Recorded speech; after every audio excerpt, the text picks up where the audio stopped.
Kita teman-teman akan cukup memuaskan subscribe, kalian like, semua. share, tonton aja. Ini udah jam 4 PM semuanya di Hai semuanya, balik lagi dengan Natasha. Dan kali ini tentunya masih bersama dengan Bobby dan juga kita di episode Live in Korea. Nah, kali ini kita akan membahas lebih dalam lagi. Kita sudah sampai di part ketiga dari beasiswa Korea 101.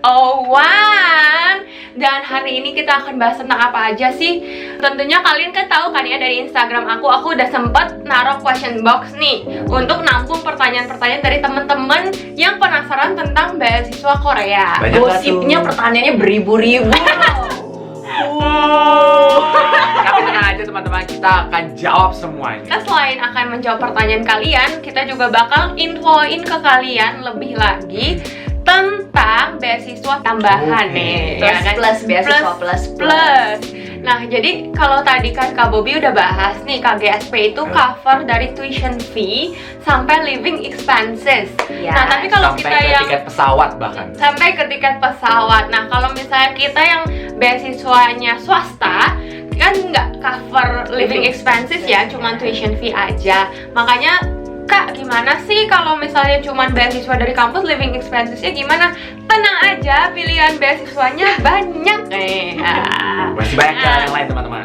masih banyak jalan. Nah, ini salah satunya adalah yang dilakukan sama aku dan Kak Gita ya waktu kuliah dulu. Apa tuh? Jadi ada yang namanya GKS. GKS. GKS kan tadi Oh, sama, ya kemarin kan Kak Bobby udah jelasin kan, Global Betul. Korean Scholarship. Nah, GKS-nya tapi ini beda nih. Ini GKS-nya Oke. khusus untuk anak-anak foreign student yang sudah sedang berkuliah di Korea. Jadi beasiswanya seperti apa? Ini nama tepatnya itu GKS, Usujabi Janghakgeum. Jadi beasiswa ini tuh kayak ngasih kita uang jajan tiap bulannya dari pemerintah Korea. Itu bayar 500.000 won sebagai uang jajan, uang saku. Bebas mau kita pakai buat apa aja. Tapi pastinya ya dipakai buat ya yang berguna lah ya, Yang berguna ya, buat kebutuhan teman-teman.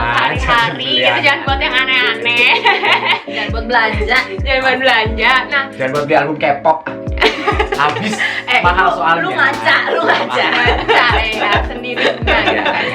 Jadi nih teman-teman, untuk dapetin beasiswa GKS ini kalian tentunya perlu kuliah dulu di Korea. Jadi ini hanya available untuk teman-teman yang udah sedang dalam proses kuliah gitu, udah sedang Oke. dalam proses belajar. Udah di sini lah Udah ya. di sini, udah terdaftar Korea. sebagai mahasiswa. Kenapa? Karena mereka melihat atau memilih orang-orang yang akan mendapatkan beasiswa ini dari performa mereka pas tahun pertama kuliah di universitas yang ada di Korea. Iya, bener banget.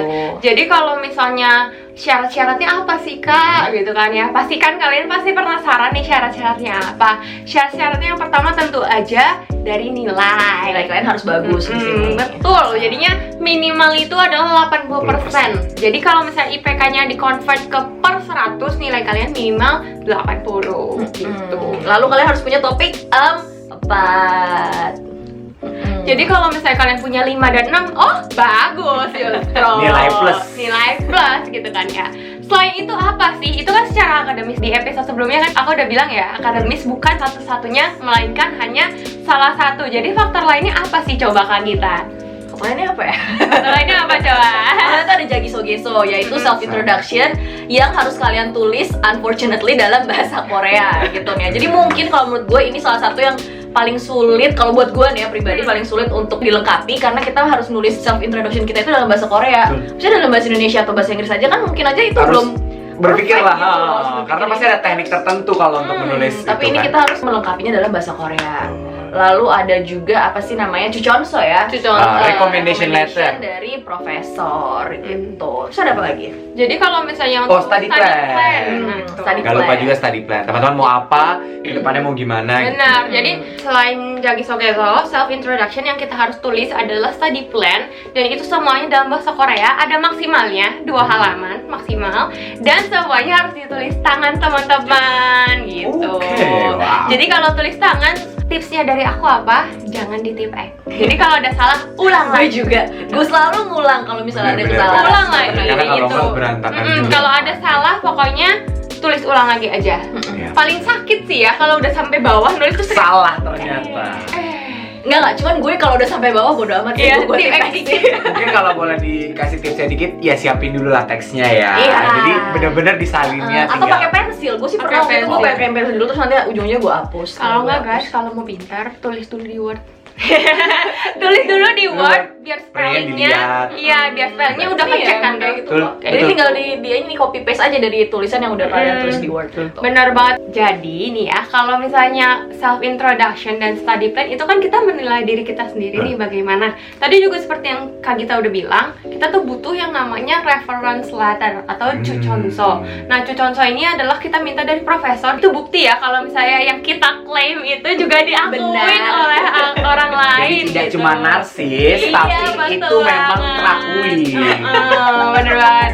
Nah, selain itu kan kalau misalnya ini self introduction, study plan, dan reference letter, itu kan menilai kepribadian kita nih, Betul. ya kan, sikap Secara kita, all-out ya, kayak gitu secara kan. all-out. Nah, selain itu juga organizational juga penting karena dia akan menyediakan suatu field kolom untuk memasukkan sertifikat-sertifikat yang pernah kalian dapatkan selama kalian belajar di Korea. Bisa jadi itu kayak bongsa.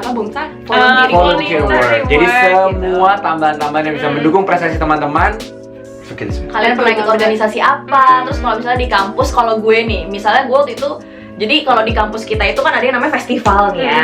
Nah, waktu itu di festival teknik itu gue pernah ikutan lomba nari tuh. Oh. Dan kebetulan juara 3. Nice. Terus dapat sertifikat gitu. Kayak oh dia pernah dapat juara 3 lomba nari. Ya udah itu gue masukin aja. Iya, bener-bener. Jadi Karena itu kan artinya berarti kan Kak Gita juga ya itu pernah aktivitas Selain organisasi. akademisnya Betul. lumayan, Iya. tapi organisasinya juga lumayan. Jadi seimbang Jadi ya. seimbang ya guys. Jadi sebenarnya kalau misalnya kalian pengalaman ini tuh bisa ditulis semua di self introduction.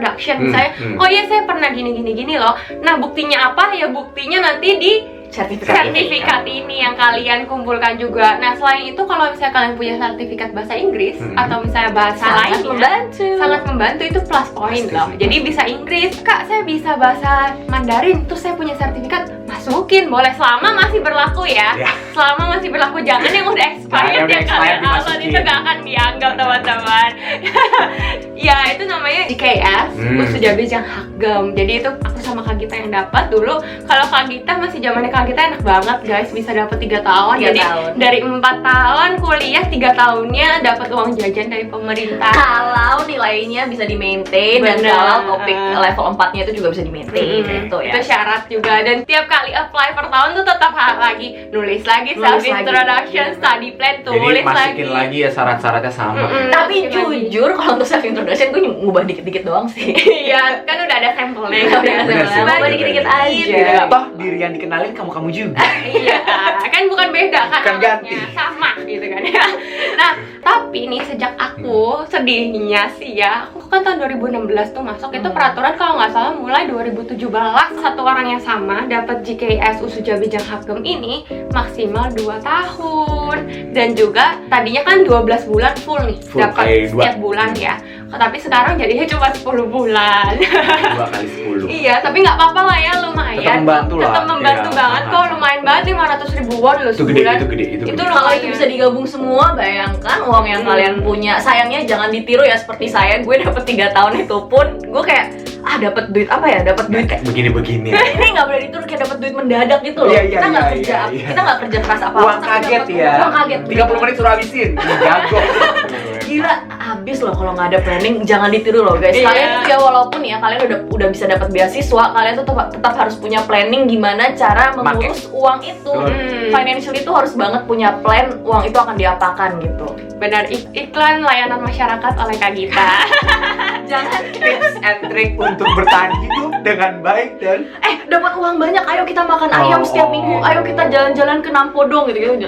aplikasi-aplikasi online shopping satu aja di HP-nya. Jangan banyak-banyak ya, jangan banyak. Iya, jadinya teman-teman kalau misalnya itu kan beasiswa salah satu nih, itu dari pemerintah ya. Iya. Nah, beasiswa uang jajan sendiri, Jajan. uang saku ini sendiri nggak cuma dari pemerintah, Hmm. banyak juga yang dari Swasta, perusahaan-perusahaan swasta. betul. Banyak juga dari organisasi-organisasi. Nah, contohnya waktu dulu aku di Busan ya. Dia namanya di Busan itu dulu BFIC, Busan Foundation for International Cooperation. Itu namanya kayaknya agak diubah. Kalau pas gue kayaknya BFIA deh. Jadi A-nya itu association. Anyway, Ya itu aku lupa deh, center atau corporation, pokoknya dia namanya BFIC. Nama Koreanya aku ingat, Busan Gukje Gyoryu Jedan. Nah, jadi si BFIC ini ngasih beasiswa untuk beberapa mahasiswa asing yang ada di Busan. Nah, ini tuh emang kompetisinya lumayan karena dia cuma ngasih dikit deh. Kalau nggak salah nggak sampai 5 orang, saya ingat aku.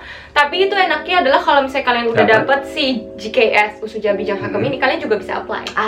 Jadi mereka nggak peduli kamu udah dapat berapa banyak scholarship atau enggak, nggak masalah. Tapi very emang nice. bulanannya nggak terlalu banyak, bulanannya paling 100 atau 200 ribuan. Tapi lumayan. Apalagi anak S1 baru datang, tinggalnya di Busan lagi kan, yang notabene-nya lebih hemat daripada di Seoul. Wah, itu mah sangat lumayan. Itu lumayan untuk tambahan juga. Nah, selain itu juga ada beasiswa-beasiswa dari korporat, dari perusahaan-perusahaan. Foundation Contohnya yang ngasih beasiswa, tapi tentunya dengan dia ngasih beasiswa ini akan ada kegiatan-kegiatan yang harus kalian ikuti gitu. Dan juga ada beberapa kayak organization yang ngasih kalian kesempatan untuk menjadi supporter mereka. Gue pernah. Jadi sebagai gantinya jalan-jalan gratis, bener ya kak ya? Apakah Jalan-jalan gratis. Dapat dari Korea Tourism Organization, KTO. Jadi namanya itu Wow Korea Supporters, di mana di situ gue ditraktir untuk jalan-jalan keliling Korea. Apa yang harus gue lakukan itu adalah hanya upload di SNS gitu loh. Jadi di daerah ini makanan khasnya apa, di daerah ini kegiatan atau tempat-tempat yang biasa bisa dikunjungi turis itu apa saja kayak gitu. Ya jadi istilahnya ngepromosiin lah tourism Korea itu yang nggak umum ya, nggak cuma Seoul, Busan, Jeju gitu. Di tempat yang sulit dikunjungin kadang-kadang gitu. Jadi mereka mempromosikan tourism Korea itu melalui si foreign student ini. Jadi sebagai gantinya ya mereka jalan-jalan gratis, transport dibayarin. Itu seru banget loh buat teman-teman buat keliling jalan-jalan Korea juga kan. Kalau masih mahasiswa ya, untuk jalan-jalan kayak gitu berat nggak sih? Benar nggak sih? Dan waktu itu gue nonton Asian Games juga di support sama mereka waktu yang ada di Incheon tahun 2000 berapa ya? 14 kah kalau nggak salah, correct me if I'm wrong. Asian Games di Incheon itu kapan? Cuman iya gue di waktu opening ceremony tuh gue ada di situ gitu. Sayangnya gue nggak bawa bendera Indonesia sih, itu nyesel banget saat itu. Iya, jadinya tuh banyak banget sebenarnya program-programnya yang pasti kalian kalau misalnya emang sudah di Korea itu banyak banget organisasi yang ngasih beasiswa dan juga ada juga perkumpulan mahasiswa Indonesia namanya Perpika, itu PPI di Korea. Jadi kalian bisa join juga supaya kalian dapat informasi-informasi mengenai kegiatan-kegiatan seperti ini gitu. Itu update banget loh. Kadang-kadang suka banyak banget yang ngasih info yang entah perusahaan apa, mau nyari intern, nyari apa. Jadi biasanya sih kalau yang aku tahu juga aku punya pengalaman teman-teman yang kayak misalkan S1 atau S2, S3 tapi biasanya sih mostly di bagian humaniora atau IPS gitu. Mereka kan kalau dapat libur seperti libur summer atau libur winter, mereka kan totally nggak perlu masuk ke kampus nih. Gitu. Itu tuh banyak banget kesempatan mereka bisa jadi intern di sebuah perusahaan apa, dan itu uang jajannya besar loh teman-teman, itu besar. Itu kalau ditabung luar biasa. Sebenarnya salah satu kuncinya kalau udah di Korea atau mungkin di negara manapun yang akan kalian kunjungi ya jangan malas untuk mencari tahu, aja sih, jangan malas untuk bertanya gitu ya, jangan gengsian untuk dia gimana sih caranya dapat itu, pengen nanya tapi nggak mau, malu, itu jangan banget. Cari aja. Harus aktif cari tahu, jangan maunya disuapin terus teman-teman. Kalau ada di luar negeri itu harus mandiri. Jadi supaya kalian juga bisa tahu informasi, kalian bisa bertahan, kalian bisa fight gitu di negara orang. Bergaul sama orang lokalnya tuh juga penting loh. Kayak contohnya pas nulis Jagiso-geso atau study plan yang kita minta bantuan untuk ngecek tuh siapa ya, teman-teman Korea kita gitu. Teman-teman Korea tuh luar biasa sih. Even aku waktu mau ujian topik itu yang meriksain langsung orang Korea. Karena kalau enggak susah kan writing kan. Jangan malu berteman, jangan malu bertanya, dan juga jangan malu bergaul. Jangan mau disuapin doang gitu lah. Intinya pesan dari aku sih. Oke, jadi kalau misalnya untuk beasiswa tambahan, aku rasa sampai situ cukup karena kalian bisa cari banyak banget informasi ketika kalian udah sampai sini. Oh, dan juga kalau misalnya kalian nanya, "Kak, kalau lagi sambil kuliah boleh part-time nggak sih?" Boleh banget part-time buat tambahin uang jajan tambahan, tapi jangan sampai part-time mengganggu pelajaran kalian dan melewati jam yang sudah diberikan. Ada rule-nya deh, ada guideline-nya di mana kalau setiap pelajar S1 jurusan ini, bahkan kalau nggak salah ya, spesifik banget kok jurusan ini S1 tuh cuman boleh part time berapa puluh jam gitu tuh ada. Ya, jadi ada aturannya seminggu kalian boleh kerja berapa jam, itu ada di peraturan imigrasi. Dan jangan lupa buat lapor juga ke imigrasi kalau kalian nggak mau dideportasi. Benar, jadi nanti di paspor kalian, gue waktu S2 gue part time kan, itu tuh nanti di paspornya ada ini, ada capnya kalau dia pernah melakukan suatu kegiatan di luar visanya dia, karena visa gue kan visa pelajar. Betul. Tapi gue part time, nah itu nanti paspor gue dicap gitu. Dia pernah melakukan suatu kegiatan ini mungkin, nih gitu. Nah untuk kegiatan part time ini, tapi kalau untuk aku KGSP mungkin perlu teman-teman tahu juga, kalau untuk KGSP agak sedikit strict nih sayangnya. Jadi lo disuruh belajar doang. Iya.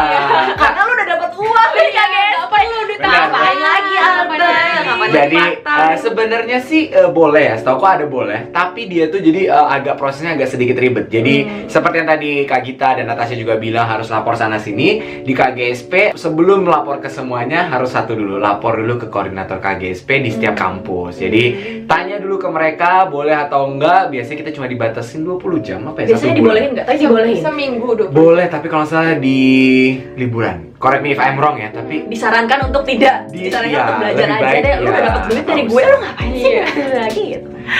For your information aja, bahkan di KGSP itu waktu bahasa, kalau kita ketahuan pulang atau meninggalkan negara Korea atau nggak masuk kelas bahasa, itu kita bisa kena potong uang jajannya. Gitu. KGSP dalam artian ini maksudnya adalah udah kamu stay aja di sini, semuanya kita tanggung, tapi kamu belajar yang benar. Kayak gitu kira-kira maksudnya seperti. Sebenarnya sudah sangat nyaman nggak sih? Maksudnya maksudnya seperti sebenarnya. itu. Tapi itu peraturannya mirip sama GKS Sujabi Jang Hagem itu. Jadi kalau misalnya kan kita di Korea ini liburan semester itu full 2 bulan. Ya kan? Bener-bener Full winter, 2 bulan. summer, betul. Summer 2 bulan, winter 2 bulan. Betul. Nah, persyaratan dari GKS Sujabi Jang Hagem ini selama liburan, kalian tuh dalam sebulan harus lebih dari 16 hari di Korea. Tuh. Jadi kalau misalnya kalian di full 2 bulan itu kalian pulang ke Indonesia, itu berarti 2 bulan itu beasiswa kalian tidak dapat gitu. Betul. Untuk uang sakunya nggak dapat. KGSP juga gitu. Kita kan nggak bisa bohong ya, karena laporan imigrasi itu ada teman-teman. Jadi kalau kita paspor kita terdetek di hari 30 kita baru balik, atau di atas hari 30 kita baru balik ke Korea, maka gaji KGSP di bulan itu akan hilang 1 bulan. Kadang-kadang gue pernah sih tuh 2 kali mengorbankan aja beasiswa 1 bulan gue biar gue bisa lebih lama di Indonesia. Mungkin ada juga ya. Beberapa case-case kan semua kembali ke teman-teman gitu. Pasti itu ada alasan-alasan tertentu lah. Bener banget. Dan untuk part time sendiri, setahu aku nih kalau untuk S1 ya, kalau S2 itu setahu aku lebih banyak waktunya. Jadi kalau untuk S1 itu seminggu 20 jam ketika semester sedang berlangsung. Dan untuk S2 setahu aku itu seminggu 30 jam. Karena kan SKS yang mesti didengar sama S2 mesti diambil sama S2 pasti kan lebih sedikit. Sedikit. Nah, ini pun lapor ke sekolah dan lapor juga ke imigrasi tentunya. Setahu aku sih ya, kalau dari kampus aku dulu, kalau liburan tuh bebas. Waktunya bebas, jadi nggak terikat dengan seminggu 20 jam itu. Jadi seminggu 20 jam itu berlaku saat semester berlangsung aja gitu. Tips dari saya buat teman-teman yang ingin mencari tambahan life expense, pastikan teman-teman ada di jalur yang legal. Legal dalam artian gini, karena semua tuh orang Korea tuh mostly pasti transfer ya teman-teman uangnya. Nah ini kalau kita sampai kita nggak lapor, kita tuh ngapain, nanti at one time teman-teman mau perpanjang paspor apa atau gimana, ini yang bisa jadi masalah. Kedetek semua kan, karena transfer bank itu nanti ditanya saat kalian mau extend visa atau apa-apa itu ditanya gitu loh, record bank kalian tuh. Jadi semuanya itu terrecord, jadi jangan macam-macam, apalagi kan kita sebagai seorang asing di negara orang ya, jadi tolonglah ikuti peraturan setempat. Dan jangan lupa guys, kalian itu bawa nama Indonesia. Betul banget. Ini yang paling penting teman-teman. Itu penting nih ya. Kalau kalian mempermalukan nama baik Indonesia ya kan, malu-maluin ya Ndo gitu. Iya. Apalagi teman-teman datang ke sini sebagai anak beasiswa atau at least mahasiswa. Hebat gitu. Mahasiswa. Udah hebat dapat beasiswa ke Korea, tiba-tiba kalian mau dapat uang tambahan part time melebihi jam yang sudah disarankan. Intinya jadi keluar dari koridor yang sudah ditetapkan. Gak lucu gitu loh kalau udah dapat susah-susah ke Korea untuk belajar, atau ditendang gitu di depan, kan gak lucu. Ayo kita langsung masuk aja jawabin pertanyaan-pertanyaan kita belum masuk kalian pertanyaan ya. Belum ya? Ini Natasha nanya sendiri, jawab sendiri pemirsa. Ini aku udah udah ngumpulin list pertanyaan yang udah kalian kasih Boleh. di Instagram aku. Coba ya kita cari dulu yang belum terjawab ya. Yang kira-kira belum ada di forum Oke. part 1, part 2. Ini bingung nih aku juga Karena nggak ada yang punya pengalaman. Karena nggak ada yang punya Belajar bahasa pengalaman. Korea. Aku punya, tapi aku kan nggak bayar. Bayar, iya. Jadi ya makanya. Kalau aku nggak salah nih, kalau dikira-kira nih, kita kira-kira aja deh. Kalau untuk biaya hidup pastinya sama lah ya, nggak beda jauh, Betul. bener nggak sih? Bener-bener. Kalau misalnya biaya hidup di Korea itu tergantung kalian di kota apa. Pertama, yang pastinya kalau kalian di kota besar, Seoul gitu, itu akan jauh lebih mahal dibanding kalau kalian belajarnya di kota kayak Busan, Daegu, Ulsan, Ulsan. Daejeon. Itu tentu aja beda karena Seoul itu biaya hidupnya Capital City. capital city, ibu kota ya, dia bisa kayak hampir 2 kali lipat nggak sih? Bisa, Bener nggak bisa, sih? bisa, Iya bisa kan? banget. Dari kita yang pernah di Busan dan Kak Bobby yang pernah di Daegu. Aku pindah dari Daegu ke Seoul aja rasanya. Iya, hampir 2 kali lipat. Jadi tentu aja beda. Kalau misalnya dorm, tentunya dorm lebih murah ya. Sebulan untuk dorm Bisa. 200 sampai 300 ribuan. 300 sebulan. ribuan lah. 300 Iya, lah biar iya, aman itu paling ya. aman. Untuk biaya sehari-hari, makan segala macam, transport mungkin kalau di Seoul sekitar 400-500 ribuan itu sudah cukup. Kalau misalnya kalian nggak banyak makan di luar dan kalian rajin masak, Oh, itu lebih hemat tentu lagi. bisa lebih hemat lagi. Lebih hemat. Dan mungkin kalau misalnya ini kan kita notabene-nya belajar bahasa Korea di mana kalau notabene-nya belajar bahasa Korea tinggal di kampus, ya udah sebenarnya duit transportasi mungkin aja nggak sebanyak itu Iya. karena kan bolak-balik dorm dan ruang kalian belajar. Iya, kelasnya itu biasanya satu komplek kok teman-teman. Satu Jalan kampus kaki yang bisa. sama. Jalan kaki. Nah kalau untuk biaya kuliahnya sendiri sih aku nggak bisa ngomong secara pasti ya. Cuman kalau secara kira-kira nih ya, kalau misalnya dari uang kuliah aku sendiri kan 2,7 Oke. juta won ya. Kalau itu kan kuliah S1. Hmm. Mungkin kalau misalnya untuk bahasa lebih Makanya, Mas. di bawah situ, mungkin 2 juta kayaknya kalau kalian siapin 2 juta untuk per semester. 2 juta won ya, bukan rupiah by the way. 2 juta won itu Cuan cukup. banget. Pokoknya Iya. semua nominal uang yang kita bicarakan di sini dalam Won, versi ya. won ya, Won, guys. ya. Kalau rupiah kita ngomong rupiah kok. Iya, 2 juta won kurang lebih mungkin kayaknya cukup harusnya. Tapi balik lagi kalian kuliahnya di kampus mana. Oh. Jadi untuk informasi yang lebih tepat, lebih akurat, mungkin kalian bisa cari Terus? tahu di Google, cari kampus mana yang kalian mau, kalian bisa kontak admission office-nya buat tahu lebih jelasnya untuk biaya kuliahnya ya, tuition fee-nya. Informasi aja nih. Kalau mungkin yang teman-teman pikir, aku mau sekolah bahasa, tapi sekolah bahasa tuh kayak tempat les atau ini bukan ya teman-teman. Jadi yang kita maksud tadi di Korea ini kebetulan hampir most of the campus, every single university itu tiap kampus mereka punya satu gedung yang memang khusus untuk belajar bahasa. So teman-teman kalau bingung, ya udah teman langsung aja buka misalkan websitenya SNU. Di SNU nanti cari yang International Language School-nya, kemudian bisa cari di situ berapa admission fee-nya. Atau mau ke tempat aku di Yongnam juga ada. Yongnam juga punya apa international school-nya gitu. Gyeongsung ada nggak? Gyeongsung ada nggak? Ada, cuma nggak ada. Nah, jadi gue punya temen nih, dia pernah ikut program kelas bahasa juga nih kebetulan di SNU juga. Nah, dia itu kalau nggak salah dari Universitas Trisakti, dia jurusan pariwisata. Dia itu daftarnya pas di universitasnya dia itu lagi liburan. Oke. Gitu. Jadi dia kalau nggak salah kelas bahasa 2-3 bulanan dan setahu gue itu dia dapat beasiswa juga. Jadi dibayarin juga. Jadi sebenarnya untuk belajar bahasa Korea pun itu belum tentu kalian mesti bayar sendiri. Benar. Gitu loh. Ada kesempatan untuk dapat beasiswa kok. Nah, kalau yang tadi aku bilang mungkin perkiraan aku 2 juta itu untuk bahasa yang full ya, 1 semester, bukan hanya summer school atau winter school. Tapi banyak banget kampus juga yang menyediakan summer school yang belajar bahasa tapi cuman kayak 3 bulan. Itu banyak banget juga, itu kalian juga bisa cari tahu. Salah satunya temen aku dulu ada yang pernah summer school di Inha University. Inha University itu ada di Incheon. Ya, jadi bisa juga kalian cari tahu untuk summer school kalau misalnya mau short term ya. Kalau untuk long term juga ada tentunya. Jadi semua pasti di Google ada, tenang aja guys. Korea itu sangat-sangat informasinya sangat-sangat terbuka. Bener. Jadi untuk cari informasi di Korea tuh gampang banget, nggak susah. Asal kalian mau nyari atau niat. Dan kalau misalnya niat, sebenarnya email aja orang administration office itu karena mereka pasti punya misalnya oia.co.kr apa gitu. Orang Korea itu sangat ngecek email. Jadi Betul. pasti di ini, atau kalau berani telepon langsung. Iya. Kalau itu luar biasa sih. Itu luar biasa sih, gue juga email Niatnya agak luar biasa sih. Email aja email boleh. Kalau misalnya dari kampus aku nggak wajib TOEFL. Sebenarnya bahasa Inggris itu Ini yang kampus ya berarti. Oh ya. Kalau dari kampus sih nggak wajib TOEFL ya, S1. Kalau Kak Gesri? KGSP sama sekali tidak meminta atau mewajibkan adanya sertifikat bahasa Inggris. Jadi kayak sertifikat bahasa Inggris itu sifatnya ada bagus, nggak ada ya udah gitu. Tapi memang tentulah teman-teman juga bisa bayangin sendiri dong kalau misalkan teman-teman bersaing kirinya teman-teman kanan teman-teman semuanya pada bawa gitu. Masa ya kita nggak bawa? Sebenarnya kalau misalnya mau kuliah di luar negeri, mungkin apa yang ada di the first thing that comes up in our mind pasti kayak perlu sertifikat bahasa Inggris nih. Cuman setelah dipikir-pikir kayaknya nggak ada ya kayak hitam di atas putih. Lu mesti punya sertifikat ini nih. Cuman kalau S2 di SNU ada. Jadi gini, kalau misalkan tadi juga aku bilang itu kan KGSP. KGSP hitam di atas putihnya mengatakan memang tidak wajib. Tapi kalau kita bicara mau masuk Yongnam secara maksudnya secara kampus sendiri gitu, ada. Yongnam bahkan mengatur berapa TOEFL-nya, berapa pilihannya boleh, mau TOEFL boleh, mau TOEIC boleh, mau IELTS boleh pilih gitu. Tapi jadi ada tentunya TOEFL itu mungkin bisa dibilang nggak wajib banget.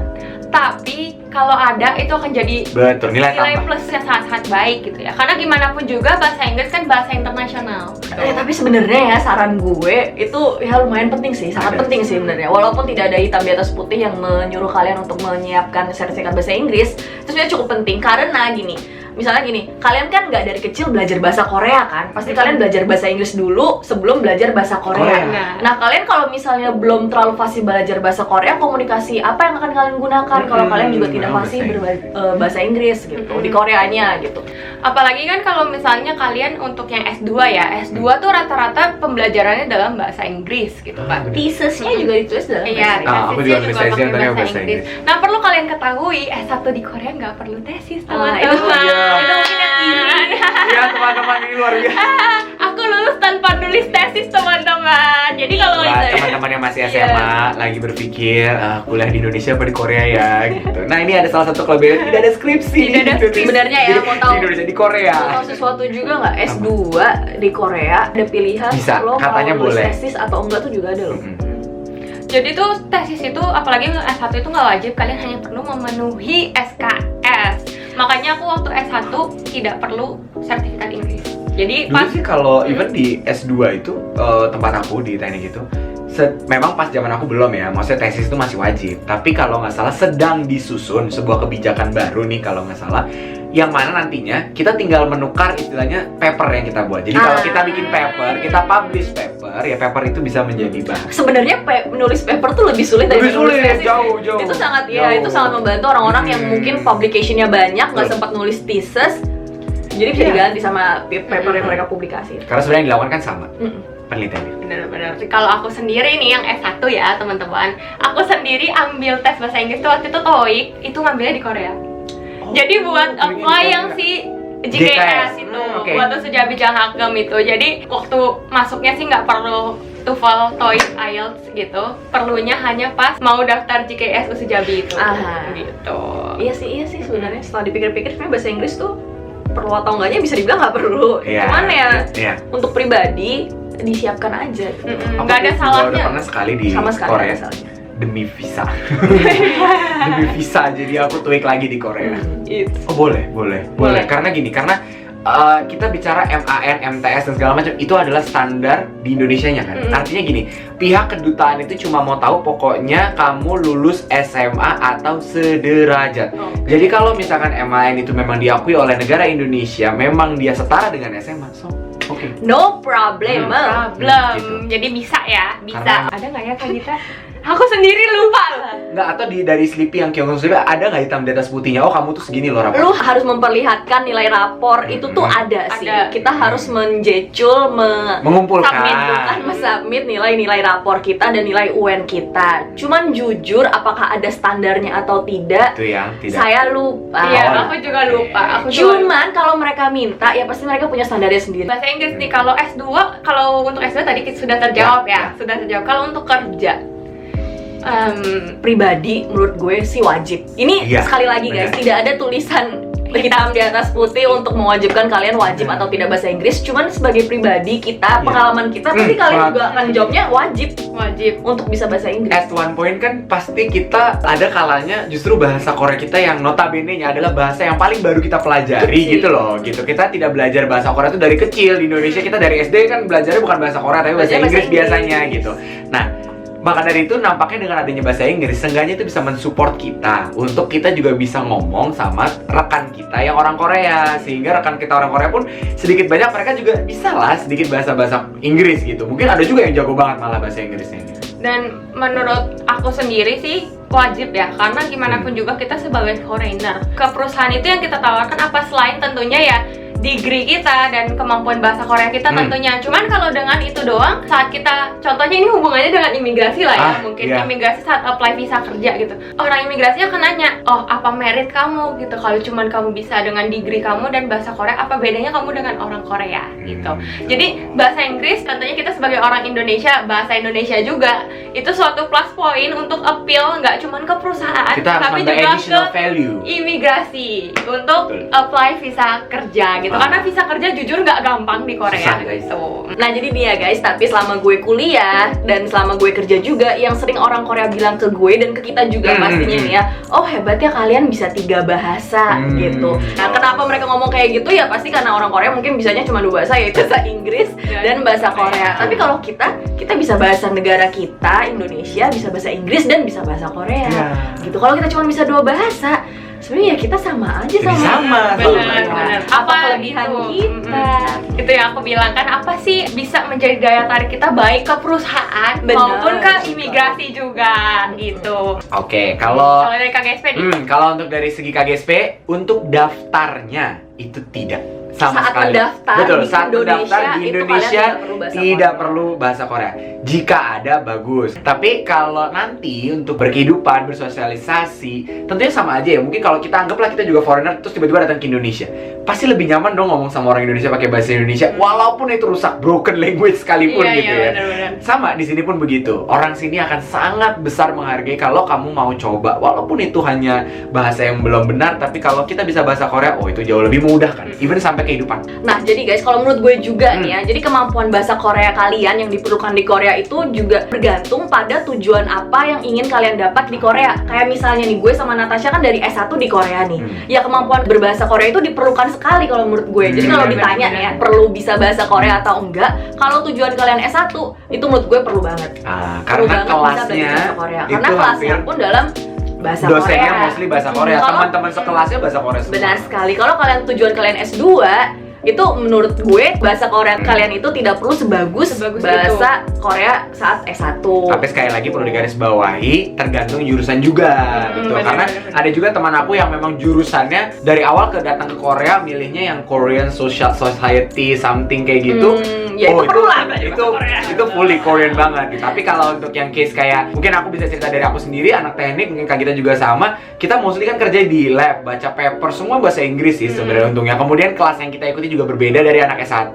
Kelas kita juga cuma sedikit anak-anaknya, dan itu biasanya profesornya juga bisa berbahasa Inggris. So ujung-ujungnya mereka bisa pakai bahasa Inggris. Jadi tergantung tujuan kalian di Korea itu apa. Benar. Jadi sebenarnya kalau misalnya kayak aku dari beasiswa kampus sendiri, itu pas awal daftar tuh nggak perlu sebenarnya. Kalau secara syarat itu nggak perlu, karena akan belajar bahasa Korea juga. Tapi akan lebih baik tentunya kalau kalian punya basic. Kalau misalnya kalian punya basic, pastinya untuk belajar lebih dalam lagi itu kalian gimana pun juga akan lebih cepat. Dan juga S1 yang seperti Kak Gita udah bilang, itu akan pelajarannya 80% dalam bahasa Korea. Makanya untuk mempertahankan beasiswa pun perlu tentunya untuk kemampuan topik, untuk mengikuti pelajaran juga. Nah, balik lagi tadi juga Kak Bobby udah bilang kalau S2 itu kebanyakan pelajarannya bahasa Inggris dan juga baca paper bahasa Inggris. Nah, ini kembali lagi nih ke pertanyaan sebelumnya kan tadi, perlu nggak sih bahasa Inggris? Nah, tentu aja nih terjawab gitu ya. Jadi tentu aja bahasa itu nggak ada salahnya kalau kalian mau belajar gitu loh. Kalau nanya perlu nggak sih bahasa Inggris, perlu nggak sih bahasa Korea, ya nggak bisa dijawab perlu atau tidak aja gitu loh. Tidak sesimpel itu, karena semuanya bergantung pada tujuan kalian lagi. Nah, kalau gue itu punya teman yang masuk jurusan perfilman nih di Kyungsung gitu. Di Kyungsung itu kebetulan ada jurusan film. Dan sebenarnya Kyungsung itu termasuk lumayan cukup terkenal loh untuk jurusan filmnya itu di Busan. Banyak jebolan-jebolannya gitu. Benar. Ada direktur terkenal film terkenal kok dari Kyungsung University. Jadi lumayan membanggakan. Nah, untuk beasiswanya itu sebenarnya dipukul rata ya, sama aja sama apa yang tadi udah gue dan Natasha ceritakan. Untuk Kyungsung. Untuk Kyungsung ya, kalau untuk kampus lain kita kurang tahu jujur aja karena nggak pernah pengalaman dengan itu. Sedangkan kalau misalnya aku lihat teman-teman aku yang seangkatan nggak ada yang perfilman, tapi untuk kakak kelas dan adik kelas ada yang perfilman. Dan jujur aku nggak tahu ini di Korea aja, tapi kayaknya mungkin ini akan apply untuk semua kuliah perfilman dimanapun juga, karena perfilman itu kan project based ya. Mereka tuh sibuk banget karena ya pastinya bikin film ini, bikin project ini, gitu kan, syuting sini, syuting sana. Mereka sibuk dengan project dibandingkan dengan ujian tertulis. Ya aku lihat sih mereka lebih ke project based gitu, yang pertama. Dan yang kedua, senioritas di jurusan perfilman itu masih sangat-sangat kental. Iya. Jadi jurusan-jurusan yang senioritasnya sangat kental tuh salah satu perfilman dan juga sports ya, olahraga. Kalau itu kental banget. Bener. Temen gue kan kebetulan deket ya sama temen gue yang jurusan film ini. Waktu dia udah tahun ketiga aja, tahun pertama sama keduanya tuh kalau ketemu dia kayak, oh nyawa sini kau sebening gitu loh, bener-bener kayak gitu di jalanan gitu. Soalnya, nah temen gue juga suka iseng, dia suka pakai jaket perfilmannya dia gitu. Terus ditulis kan kelihatan gitu apa jurusan apa. Iya. Biasalah jakjur kalau di Indonesia. Anak-anak angkatan bawah ya otomatis ngeinsa menghormati dia. Iya, adik-adik kelas otomatis kayak 90 derajat gitu. Ada Shimika gitu. Jadi senioritas di perfilman itu masih kerasa banget. Jadi kalau misalnya kalian emang mau masuk, siapin hati kalian. Dan setahu gue ya, uang sekolah jurusan perfilman tuh juga lumayan tinggi loh. Karena mereka kan punya butuh costly banget ya alat-alat jadi dan semuanya. benar sekali, kamera dipinjemin ke mereka, editing software dipinjemin ke mereka, lighting, mic gitu, studio, everything. Jadi cukup costly untuk tuition fee menurut gue nih ya. Salah satunya adalah self introduction letter. Oh, itu penting banget. Kalau aku bicara KGSP ya, 50% of everything itu ada di self introduction letter. Di situ including study plan kamu, bagaimana kamu memperkenalkan diri kamu, apa yang bisa kamu berikan untuk kedua negara, baik itu Korea dan Indonesia. Itu ada pertanyaannya soalnya. Jadi gimana cara jawabnya itu penting sepenting itu. Kalau menurut aku sendiri sih mirip sih sama Kak Bobby bilang. Itu lebih kayak gimana kita menjual diri kita ke si admission officer-nya untuk penerimaan beasiswa itu. Jadi apa sih yang bisa kita bawa gitu loh. Jadi apakah secara akademis kah? Apakah secara personality kah? Rencana kita ke depannya kah? Kan kalau misalnya S2 dan S3 tuh butuh kadang ada plan untuk tesis. Jadi itu kalian gimana kalian pilih jurusan itu apa? Ya gimana cara appeal gitu loh. Sekedar bocoran aja, dulu waktu aku bikin self introduction letternya, kalau aku karena memang ya itu university track kan, artinya aku udah ngobrol nih sama profesor aku memberanikan diri, kita sudah menulis bahkan istilahnya judul project yang mau aku kerjain. Jadi beneran nggak itu lo kerjain? Memang aku beneran kerjain. Jadi profesor itu memang kita punya barang A, kamu akan nanti saya taruh penelitian barang A. Prof, enaknya gimana? Tulis aja, masukin ke itu kamu biar detail. Jadi aku ngomongnya nggak abstrak lagi, aku mau ngerjain barang A, fungsinya ini. Ini contoh yang baik nih kalau yang mau melanjutkan S2 udah harus fokus gitu. Nih ya maunya apa. Gitu. Kalau bisa sih kalau sampai udah tahu. Karena enak ngomongnya, nggak usah jadi kemana-mana gitu. Dan nilai sih sebenarnya. Tadi kan Natasha udah sering bilang juga nilai itu bukan satu-satunya syarat, tapi salah satu syarat yang penting juga. Yang berbobot gitu. Misalnya, gue juga nggak tahu sih ya, gue belum pernah jadi admission officer kan. Cuman misalnya gini, kalian punya banyak kegiatan, cuma nilai kalian mungkin di bawah rata-rata semua. Ya itu juga enggak gitu. Harus imbang lah ya. Harus seimbang. Ini poin yang belum disebutkan, tapi semua yang tadi disebutkan tidak akan terwujud tanpa poin yang ini. Percaya diri. Iya. Karena kalau dari awal teman-teman tidak mau mencoba, nggak ada gunanya. Wah, terima kasih banget loh Kak Bobby. Sama-sama. Udah nemenin aku hari ini. Semoga omongan kita ini berguna ya buat semoga teman-teman bisa dapat insight baru tentang beasiswa Korea melalui kita bertiga ini. Pesan aku sih ya buat kalian-kalian yang memang mau untuk kuliah ke Korea, jangan cuma semata-mata karena drama atau K-pop kalian ke Korea, karena kehidupan di sini cukup berat dan juga kuliah di sini nggak segampang itu. Apalagi kalau kalian yang S1 ya, dengan bahasa Korea dan segala macam, kalian harus belajar mati-matian. Apalagi dengan sistem penilaian ranking yang sudah aku sebutkan sebelumnya juga, itu juga kalian harus berjuang, harus bersaing dengan orang-orang lokal juga gitu kan ya. Jadinya please jangan ke Korea cuman karena drama atau K-pop. Pikir baik-baik, bikin keputusan yang benar-benar pakem. Oh iya, saya mau ke Korea, mau belajar gitu. Ada sesuatu tujuan yang mau diraih di Korea, bukan hanya sekedar K-pop atau opa atau K-drama gitu ya. Ya, terima kasih teman-teman udah nonton dan nemenin kita di seri beasiswa Korea 101 ini dari part 1 sampai part 3 yang terakhir ini. Terima kasih banget, semoga bermanfaat, memberi insight buat kalian tentang beasiswa Korea tuh gimana sih, ya gak sih? Gimana hidup jadi mahasiswa di Korea? Benar, terima kasih banget udah nonton. Jangan lupa untuk Subscribe, bunyikan loncengnya, like juga video ini. Dan kalau misalnya selain dari seri ini kalian pengen tahu apa lagi tentang Korea sih, komen di bawah. Atau misalnya kalian punya pertanyaan tambahan di luar yang sudah kita jawab, juga boleh leave comments di bawah. And don't forget to also catch me up on Instagram. Kita ngobrol-ngobrol di Instagram juga sama Kak Bobby juga, di Instagramnya Kak Bobby dan juga Kak Gita. By the way, Kak Gita tuh penyiar KBS Radio. Jangan lupa ya dicek KBS World Indonesia. Ada Kak Gita. Ya, jangan lupa dicek. aku protes dia. nggak nyuruh loh ya guys, gue nggak nyuruh. Ya makanya jangan lupa nantikan terus episode Live in Korea bersama Natasha. Dan mungkin suatu saat aku akan ngundang mereka berdua lagi. Siapa tahu bakal ketemu lagi di YouTube aku. Request kita ya guys, seru. So yeah, I'll see you guys on my next video. Bye bye. Bye.